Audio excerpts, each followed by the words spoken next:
दोस्तों दोपहर के 2 बजे का समय था। 23 साल की चंद्रिका जैसे ही बाथरूम से नहाकर बाहर निकली तो उसे देखकर सूर्यकांत सोनी को चढ़ गई। चंद्रिका का भीगा बदन, ऊपर से उसने ब्रा भी नहीं पहनी थी। जालीदार सूट में उसके निजी अंग साफ झलक रहे थे।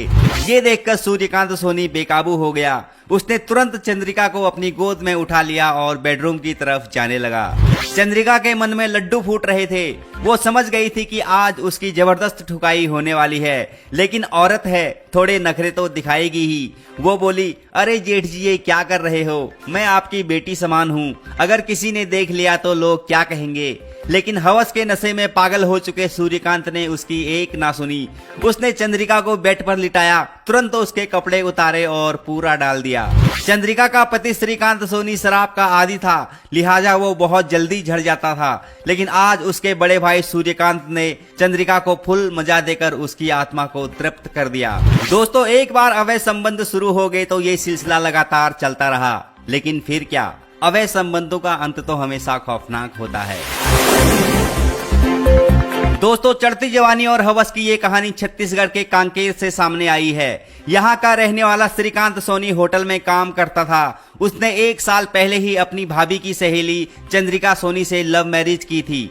शादी के बाद भी श्रीकांत सोनी अपने बड़े भाई सूर्यकांत सोनी और भाभी योगेश्वरी सोनी के साथ रहता था। श्रीकांत ज्यादातर होटल में ही रहता था और उसकी भाभी योगेश्वरी कॉल सेंटर में जॉब करती थी। घर में श्रीकांत की पत्नी चंद्रिका और उसका बड़ा भाई सूर्यकांत सोनी रहते थे। इसी बीच सूर्यकांत और चंद्रिका के बीच अवैध संबंध स्थापित हो गए। जब इस बात की जानकारी श्रीकांत सोनी को लगी तो उसने इसका विरोध किया, लेकिन अब तक उसके बड़े भाई और पत्नी एक दूसरे के लिए पागल हो चुके थे। वो किसी भी हाल में ठुकाई बंद करने को राजी नहीं थे।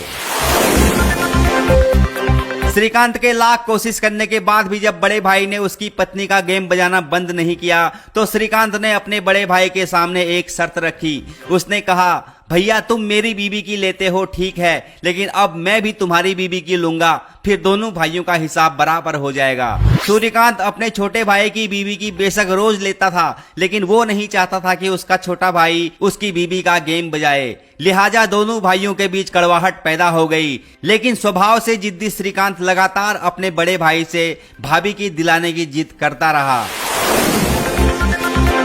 श्रीकांत की भाभी योगेश्वरी सोनी भी नहीं चाहती थी कि वो अपने देवर के साथ संबंध बनाए, लेकिन श्रीकांत अपनी जिद पर अड़ा रहा। इस वजह से परिवार में आए दिन क्लेश होने लगा। श्रीकांत रोज दारू पीकर घर आता था और अपनी भाभी की लेने की कोशिश करता था। श्रीकांत के ऐसे कारनामों से तंग आकर उसके भैया भाभी और पत्नी ने मिलकर उसकी हत्या करने का फैसला ले लिया। फिर एक दिन प्लानिंग के तहत ये तीनों श्रीकांत को मंदिर दर्शन के बहाने घर से बाहर ले गए।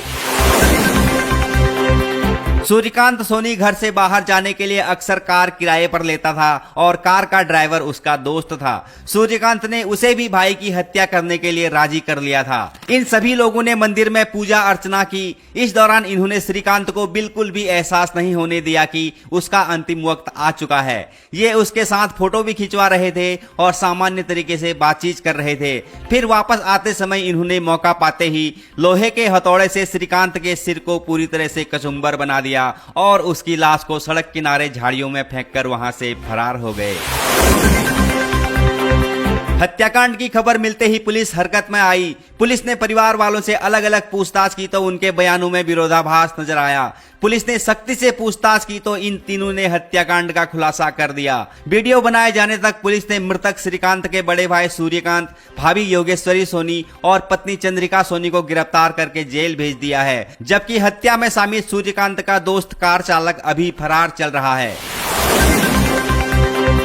दोस्तों उम्मीद करता हूँ चढ़ती जवानी और हवस की ये कहानी आप अच्छी तरह से समझ गए होंगे। खोल के चक्कर में हमारे देश में हर साल हजारों हत्याएं होती हैं। इसीलिए सभी युवाओं से अनुरोध है कि 2 मिनट के मजे के चक्कर में अपनी जिंदगी बर्बाद ना करें।